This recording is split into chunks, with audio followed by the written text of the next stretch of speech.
우리 다 함께 사도신경으로 신앙을 고백하겠습니다. 나는 전능하신 아버지 하나님 천지의 창조주를 믿습니다. 나는 그의 유일하신 아들 우리 주 예수 그리스도를 믿습니다. 그는 성령을 잉태되어 동정녀 마리에게서 나시고 본디오 빌라도에게 고난을 받아 십자가에 못 박혀 죽으시고 장사된 지 사흘 만에 죽은 자 가운데서 다시 살아나셨으며 하늘에 오르시어 전능하신 아버지 하나님 우편에 앉아 계시다가 거기로부터 살아있는 자와 죽은 자를 심판하러 오십니다. 나는 성령을 믿으며 거룩한 공교회와 성도의 교제와 죄를 용서받는 것과 몸의 부활과 영생을 믿습니다. 아멘. 찬송가 435장 나의 영원하신 기업 함께 찬송하겠습니다.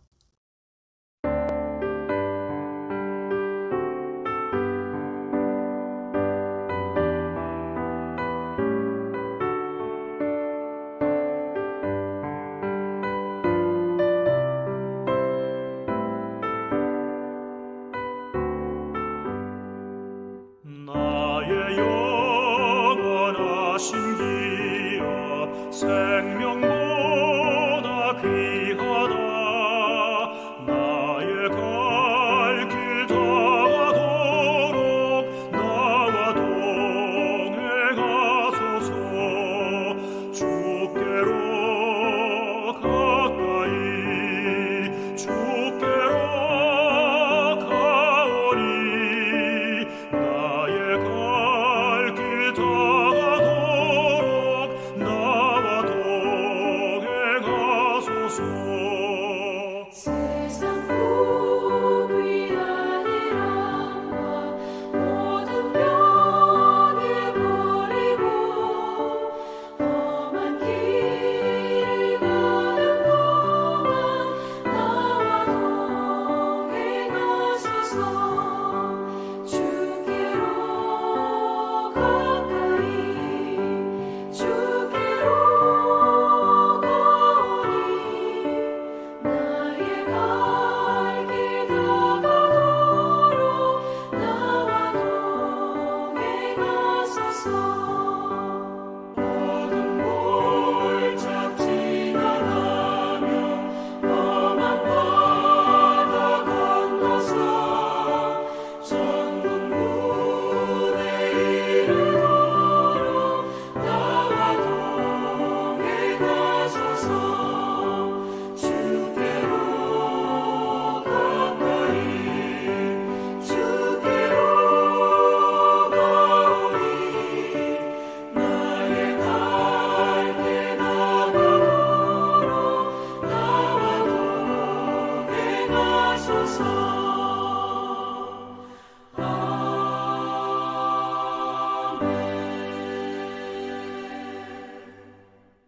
오늘 하나님께서 우리에게 주신 말씀은 에스겔 48장 1절에서 35절 말씀입니다.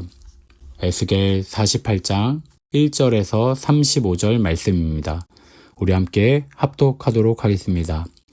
모든 지파의 이름은 이와 같으니라. 북쪽 끝에서부터 헤들론 길을 거쳐 하맛 어기를 지나서 다메섹 경계선에 있는 하살 에논까지 곧 북쪽으로 하맛 경계선에 미치는 땅 동쪽에서 서쪽까지 단의 몫이요. 단 경계선 다음으로 동쪽에서 서쪽까지는 아셀의 몫이요. 아셀 경계선 다음으로 동쪽에서 서쪽까지는 납달리의 몫이요. 납달리 경계선 다음으로 동쪽에서 서쪽까지는 므낫세의 몫이요. 므낫세 경계선 다음으로 동쪽에서 서쪽까지는 에브라임의 몫이요. 에브라임 경계선 다음으로 동쪽에서 서쪽까지는 르우벤의 몫이요. 르우벤의 경계선 다음으로 동쪽에서 서쪽까지는 유다의 몫이요. 유다 경계선 다음으로 동쪽에서 서쪽까지는 너희가 예물로 드릴 땅이라. 너비는 2만 5천 척이요 길이는 다른 몫의 동쪽에서 서쪽까지와 같고 성소는 그 중앙에 있을지니 곧 너희가 여호와께 드려 예물로 삼을 땅의 길이는 2만 5천 척이요 너비는 만 척이라. 이 드리는 거룩한 땅은 제사장에게 돌릴지니 북쪽으로 길이가 2만 5천 척이요 서쪽으로 너비는 만 척이요 동쪽으로 너비가 만척이요 남쪽으로 길이가 25,000척이라. 그 중앙에 여호와의 성소가 있게 하고 이 땅을 사독의 자손 중에서 거룩하게 구별한 제사장에게 돌릴지어다. 그들은 직분을 지키고 이스라엘 족속이 그릇 뗄 때에 레위 사람이 그릇 뗀 것처럼 그릇 떼지 아니하였느니라. 땅의 예물 중에서 그들이 예물을 받을지니 레위인의 접경지에 관한 가장 거룩한 예물이니라. 제사장의 경계선을 따라 레위 사람의 몫을 주되 길이는 25,000척이요 너비는 만척으로 할지니 이 구역의 길이가 25,000척이요 너비가 각기 만척이라. 그들이 그 땅을 팔지도 못하며 바꾸지도 못하며 그 땅에 처음 익은 열매를 남에게 주지도 못하리니 이는 여호와께서 거룩히 구별한 것임이라.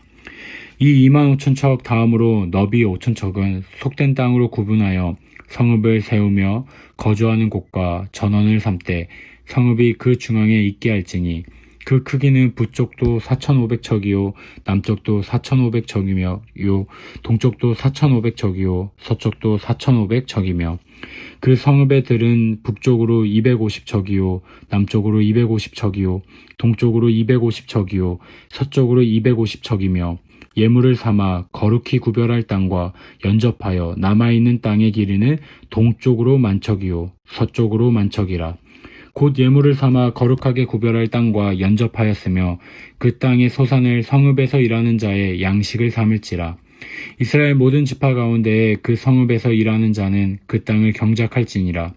그런즉 예물로 드리는 땅의 합계는 길이도 25,000척이요 너비도 25,000척이라. 너희가 거룩히 구별하여 드릴 땅은 성읍의 기지와 합하여 네모 반듯할 것이니라.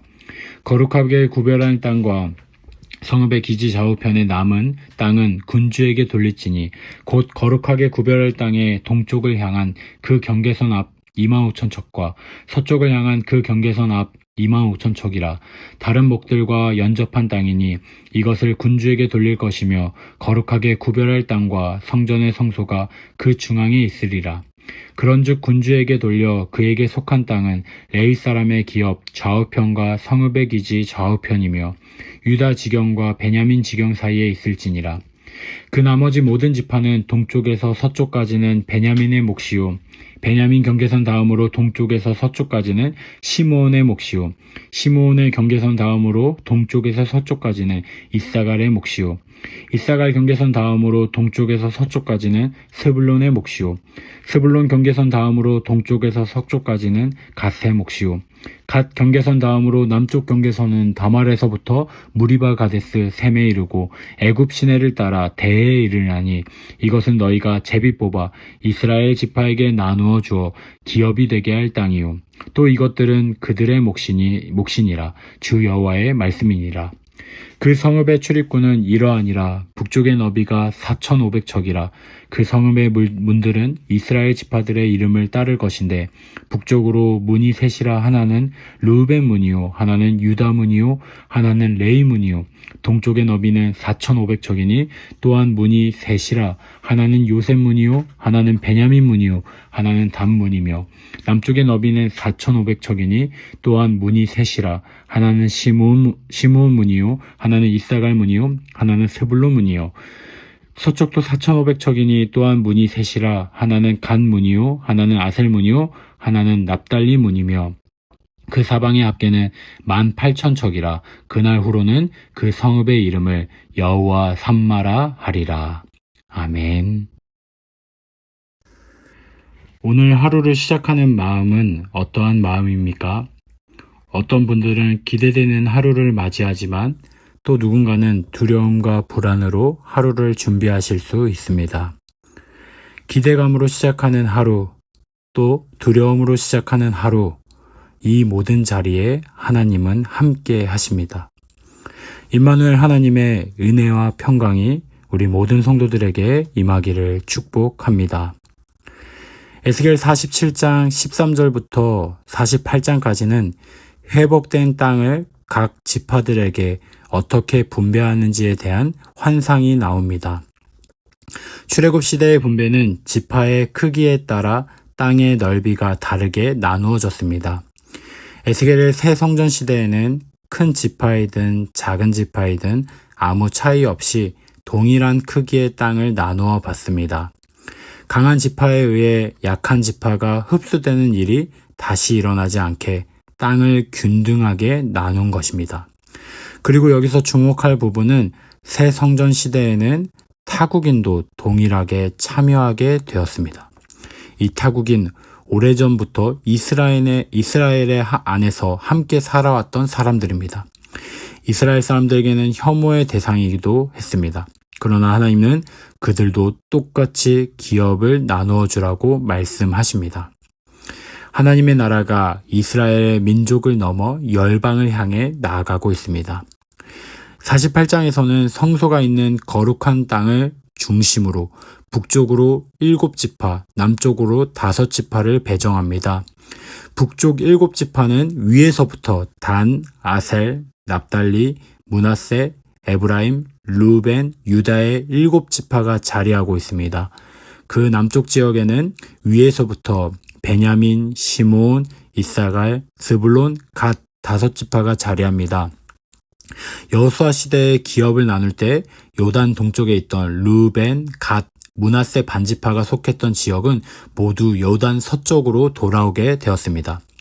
이 지역은 많은 갈등과 문제를 일으켰던 지역입니다. 여호수아 22장의 요단 동편 지파들이 요단 강가에 큰 제단을 쌓으며 서편 지파들이 배교한 줄 알고 그들과 전쟁을 준비한 이야기가 나옵니다. 동편 지파들이 이것을 제사용이고 하나님의 백성이라는 증거라고 말하면서 문제가 일단락된 것처럼 보였습니다. 그러나 이미 그 안에 깊은 갈등이 생겨났음을 보여줍니다. 새 성전 시대에는 요단 동편 지역이 서쪽으로 다시 오면서 이러한 갈등이 모두 사라졌음을 알려줍니다.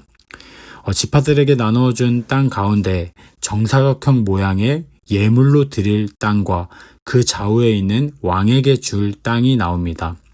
예물로 드릴 땅에는 레위 사람들에게 줄 땅과 제사장에게 줄 땅, 그리고 소땡 땅이 나옵니다. 예물로 드릴 땅 정가운데에는 성소가 자리 잡고 있습니다. 하나님 나라의 중심에 하나님이 계시다는 것을 알려줍니다. 그와 함께 속된 땅, 이 소땡 땅이 등장하는데요. 이 속된 땅은 중앙에는 성읍이 있습니다. 그 성읍 양쪽에는 일하는 자들이 경작하는 땅이 있습니다. 그런데 여기서 속되다라는 표현은 우리에게 부정적인 느낌을 줍니다. 뭔가 정결하지 않는 것처럼 심지어 죄와 관련된 느낌까지 주는 단어입니다. 그러나 여기서 속되다는 표현은 보통 일반적이다라는 뜻을 가지고 있습니다. 그리고 여기서는 아주 일반적인 노동이 일어나고 있는 땅입니다. 하나님은 이곳을 예물로 드릴 땅이라 말씀하셨습니다. 결국 속된 땅은 아주 일반적인 노동이 일어나는 땅을 나타납니다. 그리고 하나님은 일반적인 땅에 일어나는 노동을 통하여 예물을 받으셨습니다.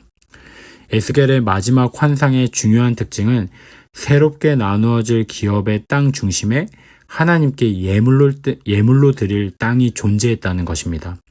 그리고 그 구별된 땅의 중앙에는 성소가 위치합니다. 그야말로 하나님이 모든 것의 중심이 되십니다. 그런데 회복된 땅 가운데 위치한 예물로 드릴 땅에 노동의 자리인 속된 땅도 함께 있습니다. 종교적인 목적으로 사용되는 땅만 예물로 드리는 것이 아니었습니다. 일하는 사람들이 먹고 살 수 있게 하는 양식이 생산되던 노동의 터전도 예물로 드려질 땅이었습니다. 하나님은 이 일상의 터전을 예물로 기뻐 받으신다는 것입니다. 그리고 성읍은 다시 에스겔 48장 35절 이 에스겔 마지막 말씀에 등장합니다. 성읍의 이름을 여호와 삼마라 하십니다. 여호와 삼마의 뜻은 하나님께서 거기 계시다라는 뜻을 가지고 있습니다. 얼핏 잘못 보면 여호와 삼마는 성전의 이름처럼 생각할 수 있습니다. 하나님이 중심되어 있는 성전에 분명 하나님 여호와께서 거기 계십니다. 그러나 여기서 여호와 삼마는 성전이 아니라 성읍의 이름입니다. 종교적 영역이 아니라 우리 일상의 노동이 일어나는 그 보통의 땅, 그곳에서 여호와 하나님이 거기 계신다 말씀합니다. 하나님의 임재가 성전을 넘어서서 우리의 일상에 계심을 알려주고 있습니다. 오늘 이 말씀에 우린 세 가지를 기억하기를 소망합니다.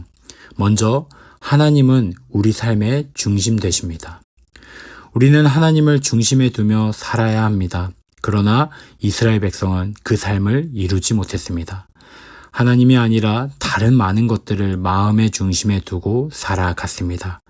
그러나 하나님은 그들의 굳은 마음에서 새 영을 주셔서 부드러운 마음으로 바꾸셨습니다. 그리고 오늘 에스겔서 마지막 장에서 12지파 기업 중심에 하나님은 자리 잡으셨습니다. 그 가운데 우리와 함께 계셔서 우리의 삶을 다스리시고 인도해 가시는 것입니다. 우리의 왕이신 하나님이 우리의 중심 되십니다. 두 번째는 우리의 일상 속에서 우리의 노동의 자리에서 하나님은 거기 계십니다. 여호와 삼마의 이름은 종교적인 성전의 이름이 아니었습니다. 아주 평범한 일상, 노동의 자리를 하나님은 여호와 삼마라 부르셨습니다. 하나님은 우리의 일상 속에 함께 계십니다. 그리고 평범한 그 일상을 통해 주님은 영광을 받으십니다. 우리의 삶의 예배를 주님은 기뻐 받으시고 그 삶의 예배를 성전의 예배만큼 영광 받으신다고 말씀합니다. 우리의 삶 속에서 매일매일 땀 흘리는 그 삶을 주님께서 영광 받으신다는 것을 기억하며 오늘도 우리 삶의 자리에서 하나님을 예배합시다. 여호와 삼마, 그곳에 하나님이 계십니다. 세 번째, 마지막, 하나님께서 하나님의 나라를 회복하시고 세우십니다. 에스겔서는 이스라엘 백성의 타락으로 하나님의 영광이 계신 성전이 무너졌습니다. 그리고 바벨론으로 포로로 잡혀가 절망하였습니다. 그 속에서 하나님은 에스겔에게 새로운 환상을 보여주시며 하나님 나라를 다시 세워갈 것을 보여주었습니다. 우리 삶에도 여러 문제로 넘어지고 낙심하며 절망하는 문제들이 있습니다.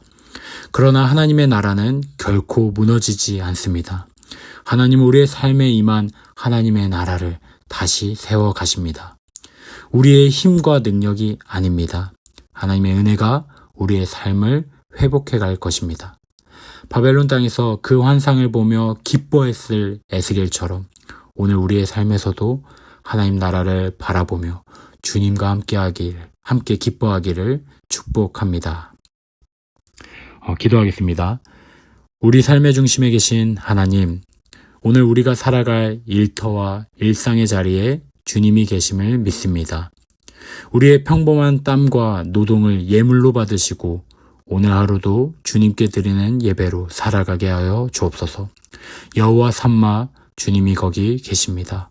감사하며 예수 그리스도의 이름으로 기도합니다. 아멘.